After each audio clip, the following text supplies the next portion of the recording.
आमदार राहुल आहेर यांच्या हस्ते रुग्णवाहिकेचे लोकार्पण। बातमी देवळा येथून।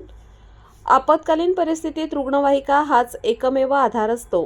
ह्याच धर्तीवर आज रोटरी क्लब ऑफ देवळा टाउनच्या वतीने रुग्णांसाठी देवळा तालुक्यातील किमान 5 किलोमीटर अंतर फ्री सेवा व अल्प दरात रुग्णवाहिका उपलब्ध करून देत एक समाजाभिमुख उपक्रम पार पडला आहे। सदर कार्यक्रमाचे लोकार्पण चांदवड देवळा विधानसभा मतदारसंघाचे आमदार माननीय राहुलदादा आहेर यांच्या हस्ते पार पडले। कार्यक्रमास देवळा पोलीस स्टेशनचे पोलीस निरीक्षक सार्थक नेहते, रोटरी क्लबचे अध्यक्ष प्राध्यापक डॉक्टर सुनील आहेर, सचिव दिनकर देवरे, डॉक्टर विश्राम निकम, प्राध्यापक डॉक्टर हितेंद्र आहेर, डॉक्टर वसंतराव आहेर, अरुण पवार, एस.टी. पाटील, कौतिक पवार, प्रितेश ठक्कर, सुनील देवरे, राकेश शिंद्रे, अब्रार मणियार, संजीव आहेर, ॲडव्होकेट रितेश निकम, रोशन परदेशी,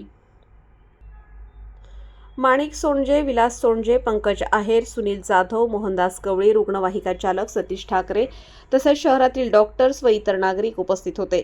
यावेळी सामाजिक कार्यकर्ते गोविंदभाऊ सोनवणे, मित्र परिवार यांनी सदर उपक्रमाचे कौतुक व आभार व्यक्त केले। सदर सेवेचा परिसरातील नागरिकांनी लाभ घ्यावा असे आवाहन करण्यात येत आहे। वृत्तसंकलन समाधान केदारे, कार्यकारी संपादक सह आदिनाथ ठाकूर, देवळा।